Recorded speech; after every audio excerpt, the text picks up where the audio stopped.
Hi, folks. Welcome to a conversation on global public relations.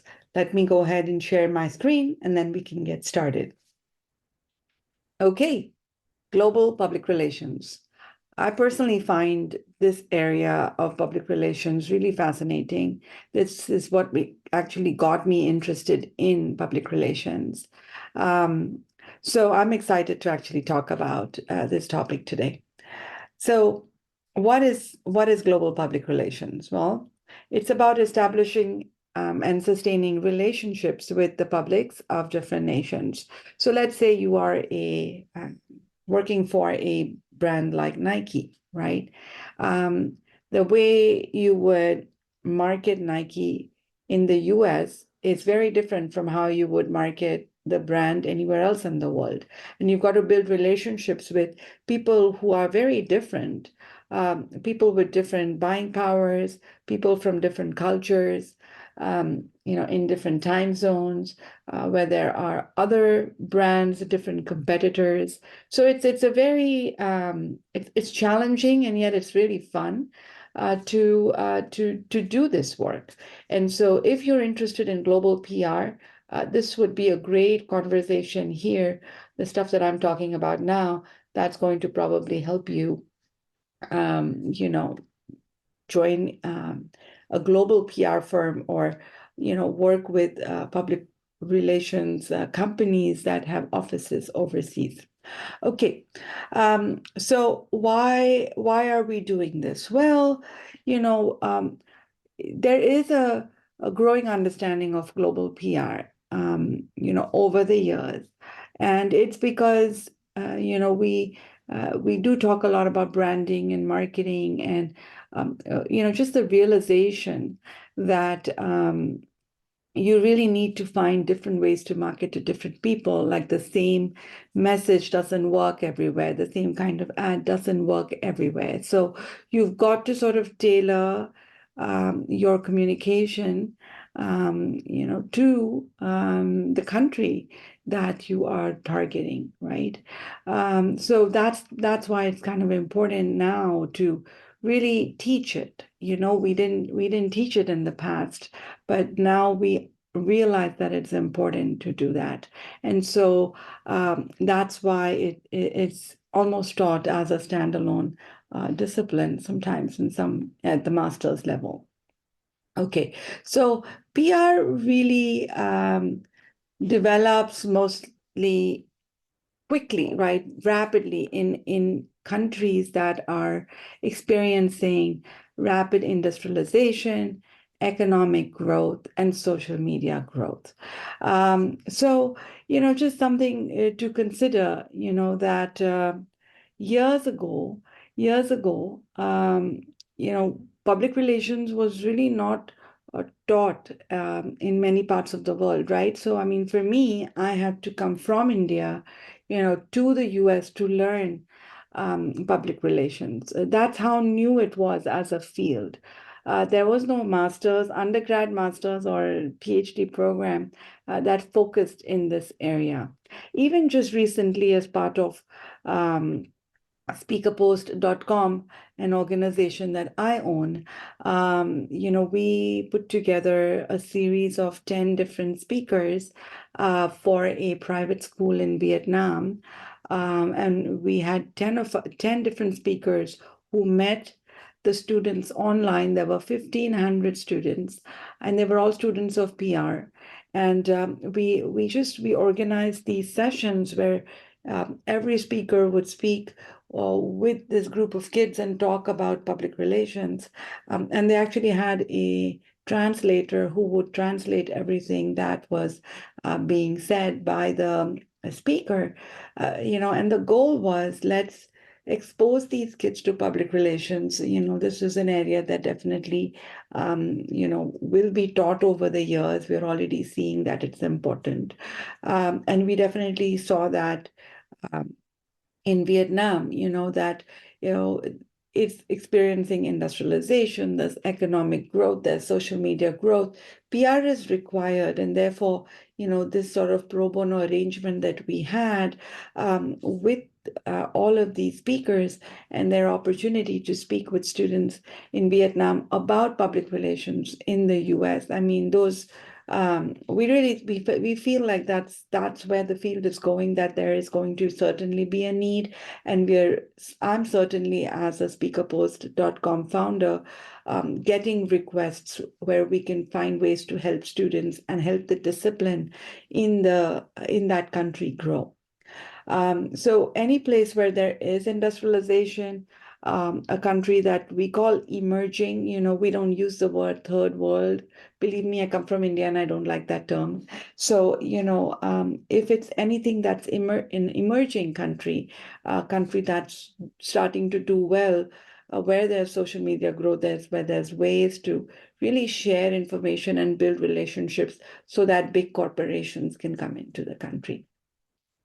Okay, so what I want to do is, this is my favorite slide. It's the map of the world. And of course, what I wanted to do is just point you to different things, that you're seeing on this map. Okay, so let's say I just want to talk about how public relations is doing in those parts of the world. So just pay attention, take notes as you go. But let's start with Brazil. So Brazil is, as you can tell, just from what you're seeing on the map, it is the largest country in South America.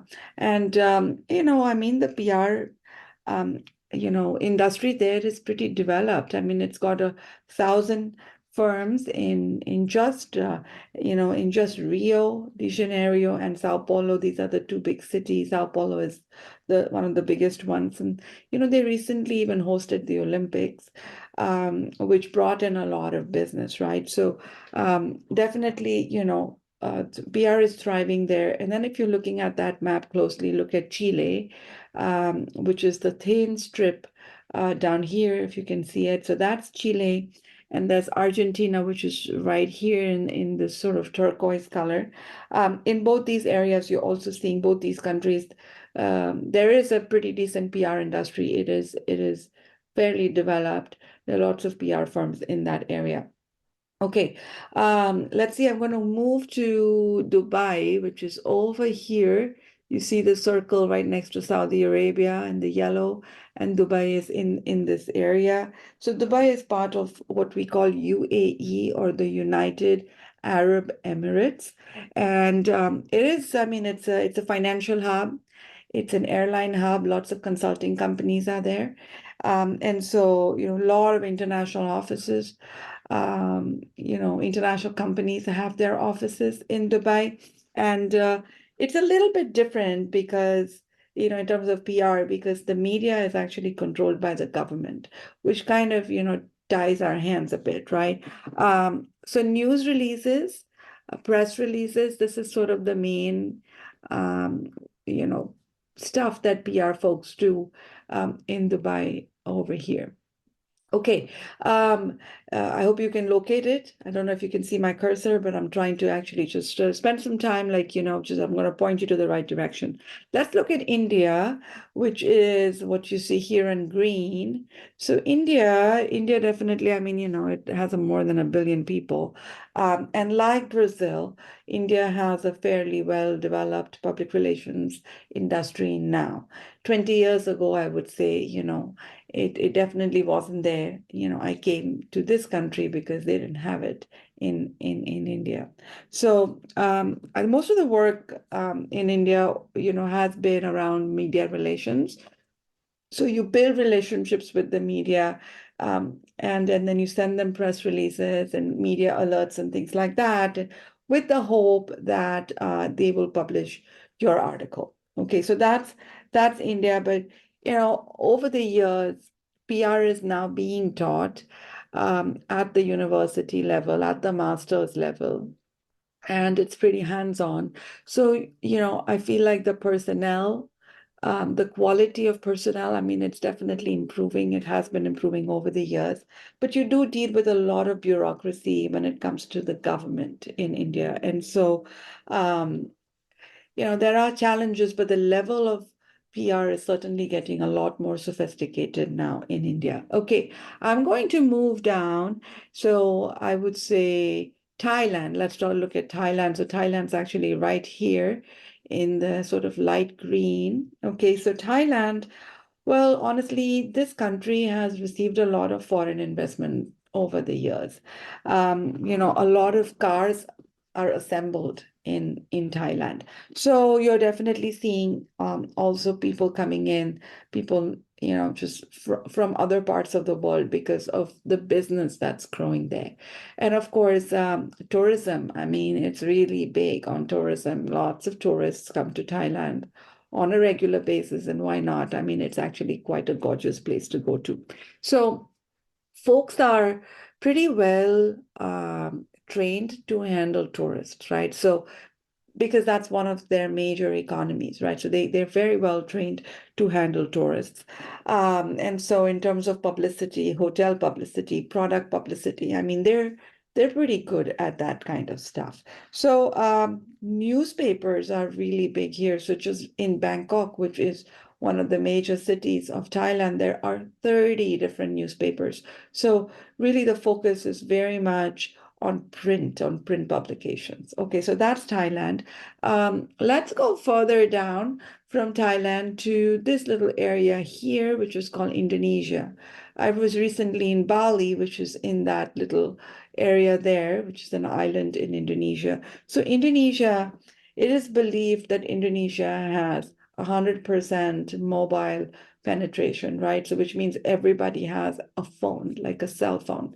And so obviously social media is very big in Indonesia.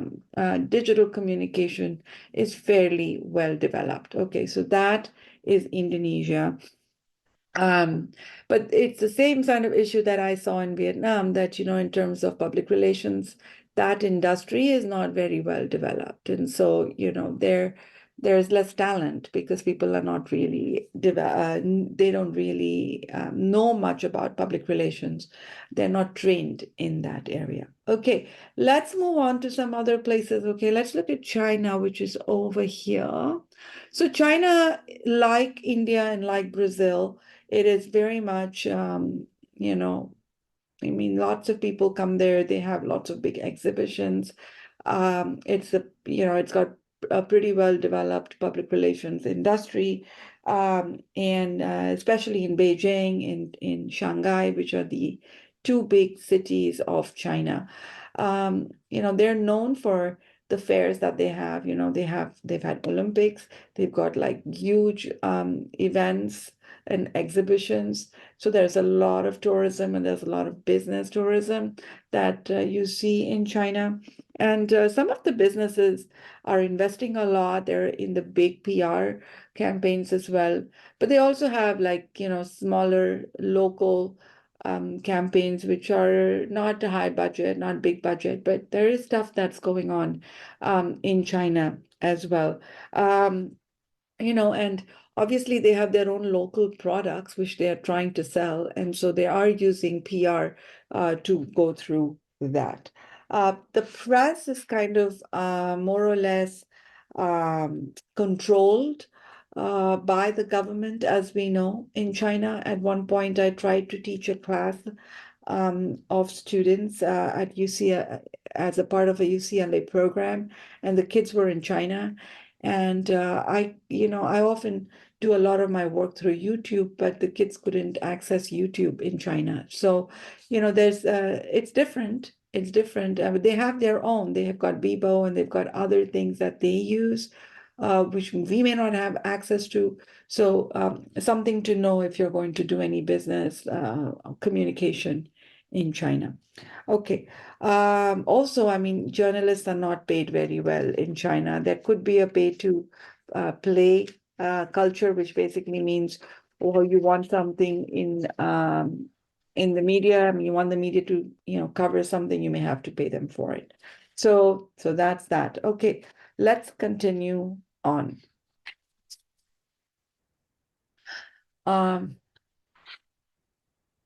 Okay, let's go closer to home and let's look at Mexico, which you see right here, right by United States. Okay, so it's a part of North America. definitely PR companies exist. It's also so close to the United States, so you see that same kind of business culture trickling down a little bit in Mexico. It is getting sophisticated over the years. You're seeing more and more of it because a lot of international companies are setting their shop in Mexico. So obviously, the PR and all of those things just kind of trickle down.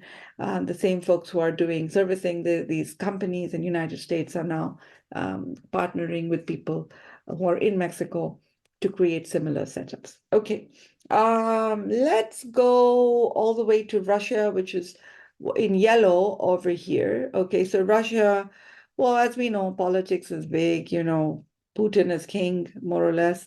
You can buy stories in Russia because the press is controlled by the media.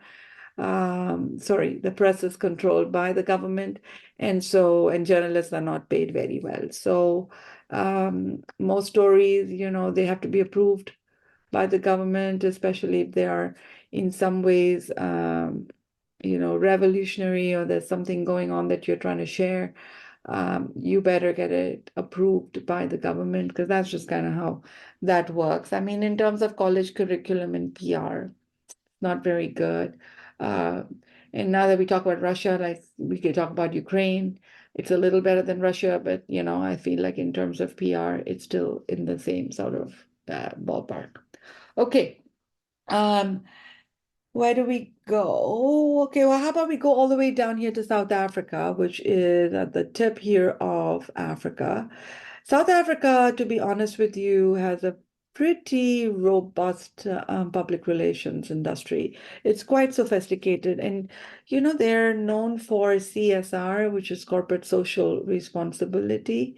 They're good at that, and out of all of the countries in Africa, South Africa really does stand out in terms of the PR industry that exists there. And they also do a lot of like reputation work, which basically is perception management. So if your company image is tainted, or you have a bad reputation based on whatever, right?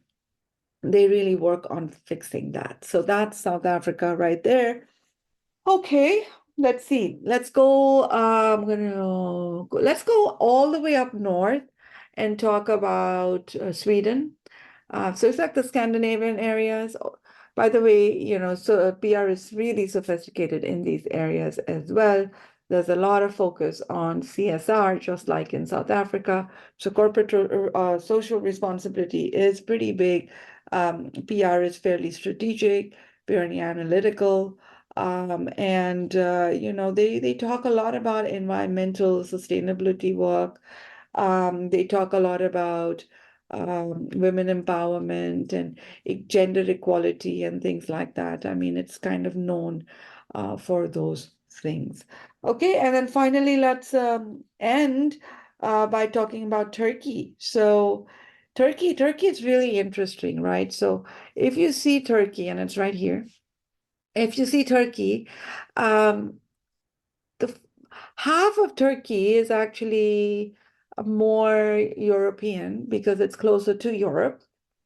And the other half of Turkey is actually more traditional, more conservative because it is closer to the Middle East, right? Just the way Turkey is set up.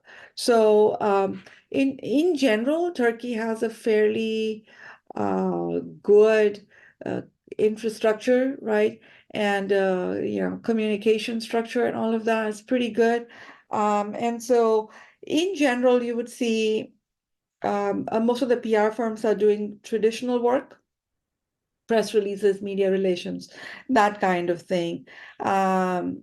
There is some work that's being done in terms of politics and political monitoring.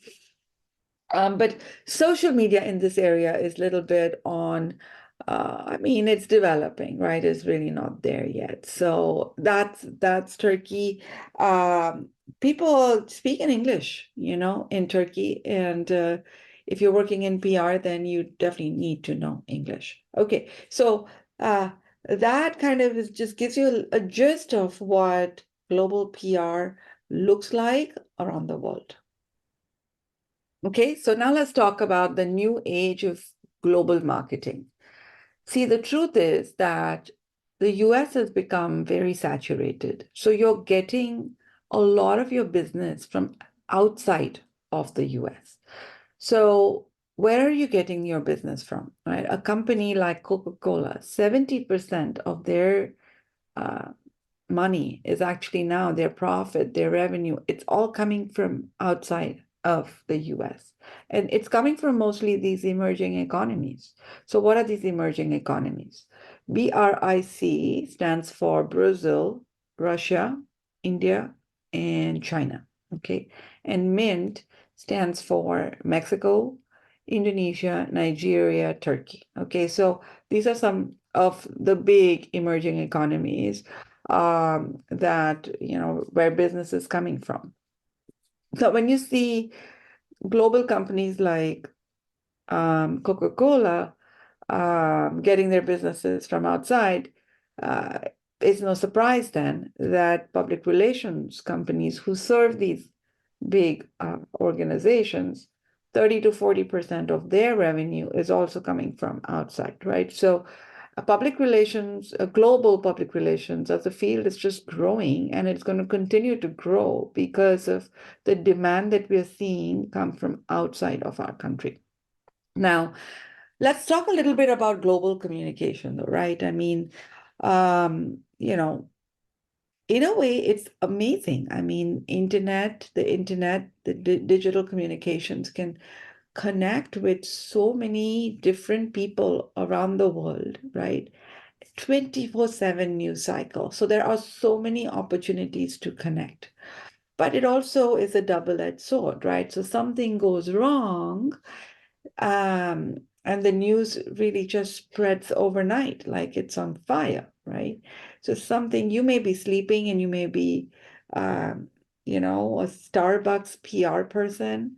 And when you wake up, you've realized, oh, something crazy just happened in Indonesia, right? And so you've got to be like on this 24-hour news cycle on top of things all the time.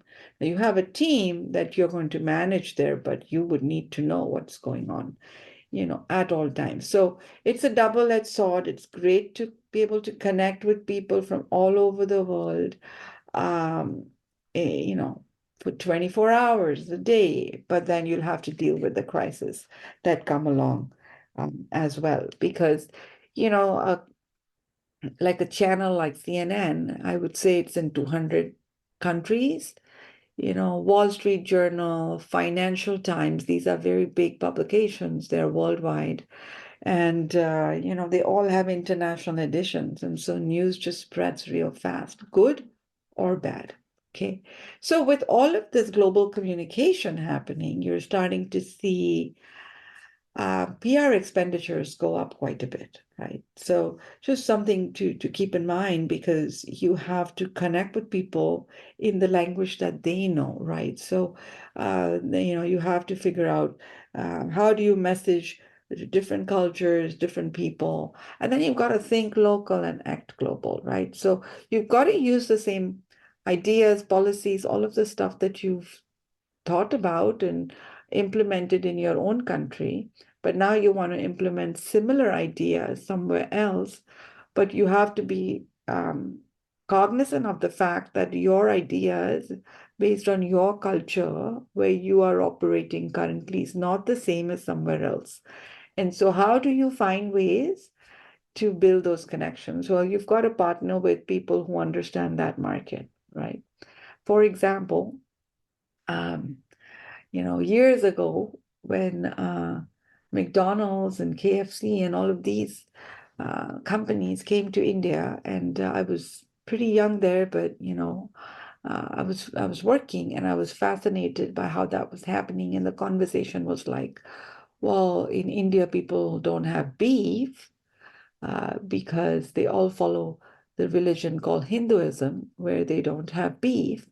So how do we market our burgers? Because that's what we're known for. So they would have had to come up with so many different ways and maybe new products, and so sharing the idea of this amazing American food through ads and through PR and marketing stuff and billboards in their language, right? In an Indian language. And it was just, you can't just translate, you have to adapt.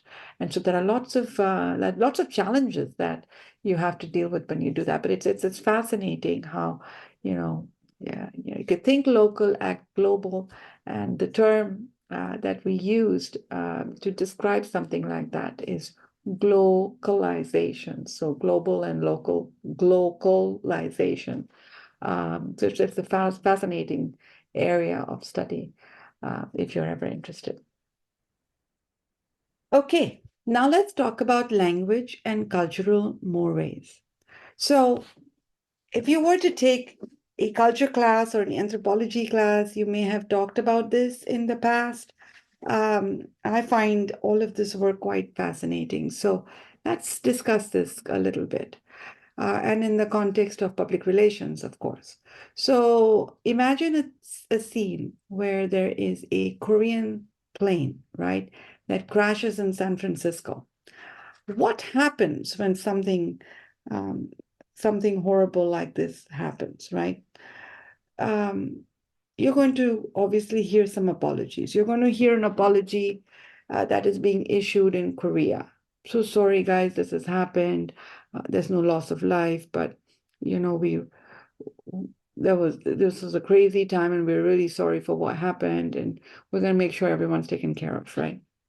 A statement like that. Um, a similar kind of statement would be issued in the US, right?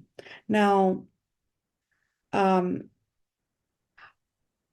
as people who have lived in the US, we expect a certain level of professional uh, stuff that is done, right?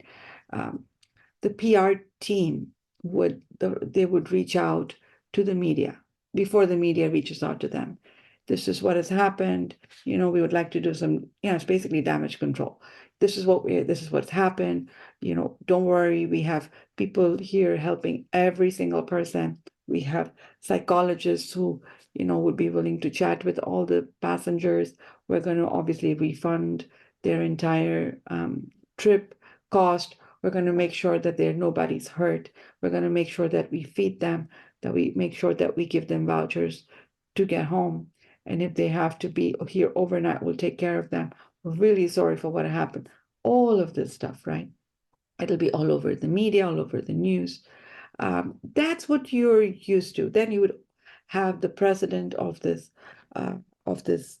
airline quickly putting together something and sharing that information to the public, making themselves seen and heard. There'd be a press release that would go out. So a lot of things would happen, and this is what you would expect. Well, so if it's a Korean airline, something like that might actually not happen. Even if something's happened in the US, the way they would phrase that is, this is no time for us to work on our perception, right? This is about the people. We'll focus on the people. Nobody else needs to be, talking and yapping about, who we are and why we're, sorry and all of that. Now, you might hear some of this and say, what is this, right? That's not professional, but keep in mind that every culture is different and every culture reacts to things differently.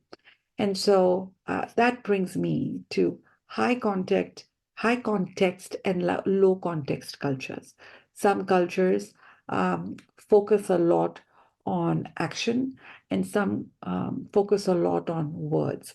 So if there is a president who is saying something, right? Any president of our country who's ever said anything, people analyze that speech, right? They try to read between the lines, read between the words. What was the actual meaning of, what he's trying to say? Every word matters. Every word matters. It's almost literal, very, a culture that focuses a lot on that. And whereas in other places, what was not said is actually focused on, right? So low context is absolutely, literal, high context, not so much, right? So, if you had to, why are we talking about this? If you had to work in a different uh, country for a project, know that it's not going to be easy because of the things that people uh, do, as just part of etiquette and courtesy in every different culture. And I find that fascinating, right? When you had to, they say that in Japan, when you have to get a contract signed, it doesn't happen until the very end. They would just not like sign it. They'd take you out to dinners and this, golf outings and drinking outings and all of this stuff. And eventually they'll sign something. Whereas in America, it's very cut and clear in terms of how we do business. So learning some of those cultural norms really helps us be better communicators and for us to get work done. And so, since public relations is really all about building relationships, this is something that you need to know and be aware of if you had to work with somebody outside of your country and culture. The other thing I wanted to share with you was the Hofstede dimensions. Keith Hofstede passed away recently, but he used to be a Greek anthropologist who was really interested in seeing how the same company operated differently in different parts of the world. So he did a study with IBM, and he looked at many, many different countries where IBM had offices, and he came up with some dimensions that showcased how people were different or similar, and how cultures were different or similar, and how the same company operated in different ways culturally around the world. And it's a fascinating study, and you can look him up, just Hofstede dimensions, and you'll find lots of information. But some of the dimensions that he's known for is the individualism versus collectivism dimension. And that basically just means that, some countries are more focused on self and me, and some focused on the family and, the society. And, so it's just very interesting how some of us operate in the US. It's very much about you, about the self. But in a place like Japan, it's all about the family, right? And so the loyalty aspect kind of just changes loyalty to self versus loyalty to society. So that's individualism versus collectivism, one of Hofstede's dimension. There are other dimensions like that. There's power distance. And power distance basically just means that there power is distributed unequally, right? In some parts of the world versus others. A place like Japan, for example, seems to have a lot more hierarchy. So between you and your boss, there might be 10 different layers, and really you wouldn't ever have an opportunity to talk with the boss. If you try to do, it would be looked down upon. Whereas a place like the US and Germany, and even places in Sweden, like Sweden and, Denmark, it's a lot flatter as a hierarchy. You can walk into your boss's office and talk to them at any point, and no eyebrows would be raised if you were to do that. And so that's what we call power distance. Some have a smaller power distance, and some of them have a sort of larger power distance on that scale. So that's the second one, power distance.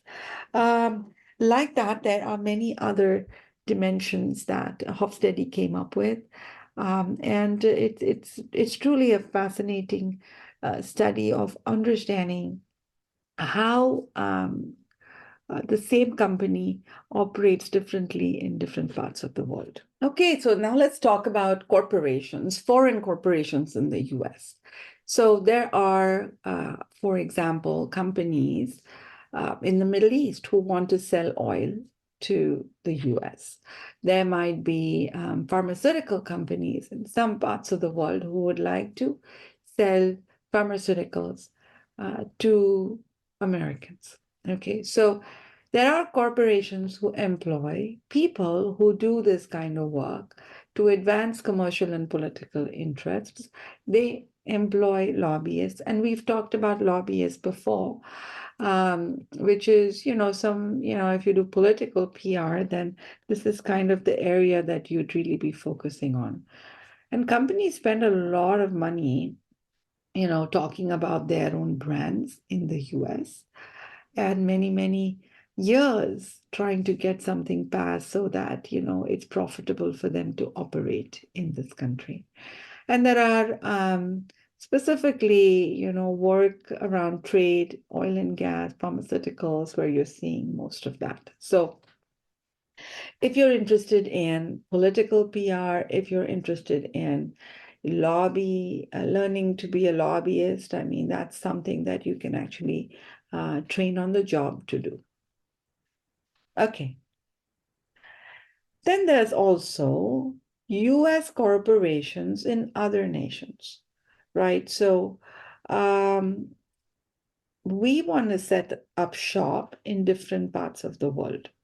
And so we also have to lobby um, and make sure that our key messages are sent across in a way that governments loosen up some restrictions so that we can be part of, that company's economy, and we can sell our products there into specific groups. And especially if you're trying to manufacture something, well, you've got to be a good corporate citizen. You got to talk about how you care about the environment. You got to talk about how you would employ people locally, how you would pay them a fair wage, all of that stuff. And so, again, definitely a part of PR, but very specifically on political stuff, where you're trying to build these relationships with governments and government officials. To make sure that you can actually, do business there. So that's US corporations in other nations. Okay, and then let's talk about public relations by governments.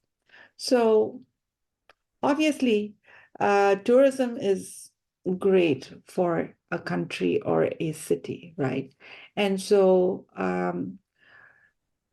if you were to work in global PR and where you're focused on building the reputation of the country itself, then that's what you would do. So there are public relations companies that actually focus specifically on that. One of my first actually client gigs, I would say, with a PR company was actually to boost the opinion, the reputation of the country Canada.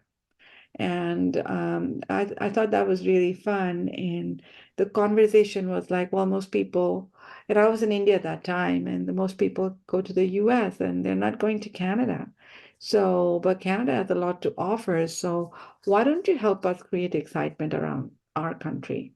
And so that people in India who watch our ads actually consider going to Canada. It was a fascinating, really fun project and got me really interested in global PR as well. So all countries want that. All countries want people to come to their big cities and spend money there and all of that. And PR companies are hired to make that happen. The challenge certainly occurs when you have things that are going on in the country that, are not very good. Like there could be human rights violation, there could be some, dictatorial like rule, like going to Russia. Like it's hard to kind of promote Russia, right? because of whatever is going on right now. And so, those challenges occur, but, for the most part, it's really fun to do a project like this or to have a client that focuses on, just bringing tourists into their country. Okay. Last few slides, I'd like to talk about the American public diplomacy, right? So now uh, one thing that America is known for is democracy, is free speech. That, you could say whatever you want to say, uh, you know, um, that's free trade. All of that stuff is what America is known for. That's why people come here. And so over the years, and I'm saying, since the 1940s and 50s, um, America has really tried to build that reputation abroad. Growing up in India, that's what I knew, of America, of the West, about freedom, about democracy, about, being able to say whatever you want to say, and that we should never take that for granted because that is something that is truly what makes America special. And the Voice of America radio is basically something that has been around for years, and it's been the official voice of the government, you know, for years. And it's broadcasted in 40 different languages all over the world, right? And we also have the United States Information Agency, which I don't believe exists anymore. I think it's part of something else now, but that is something that used to exist for years, and it was very much focused on sharing America's voice abroad. Like, there were some tours that were sponsored, of performers. There were books that were written, and these were things that were just sent out and circulated. The idea was to talk about America's image abroad. Okay, and finally, let's talk about opportunities in international work.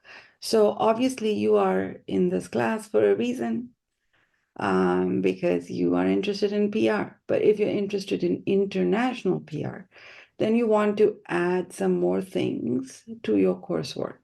So definitely you want to do all the PR classes, but then you want to add some classes that deal with international public relations or culture-based communication.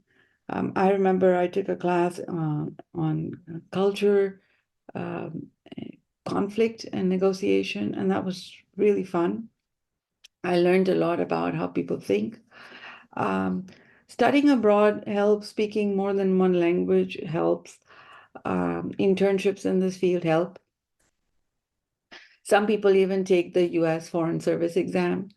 But I would say, you can learn a lot of things on the job. So first, build trust within the company that you're working in, if it's a PR company, and then maybe request a transfer or to work on a brand that is more international in nature, and that might be a good way to go.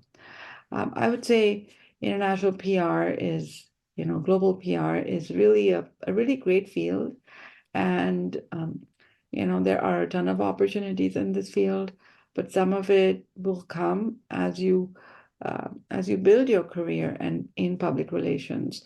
And as you gain seniority, then you'll get a chance to do some of this other stuff. So I hope you enjoyed our global PR class today. Thank you.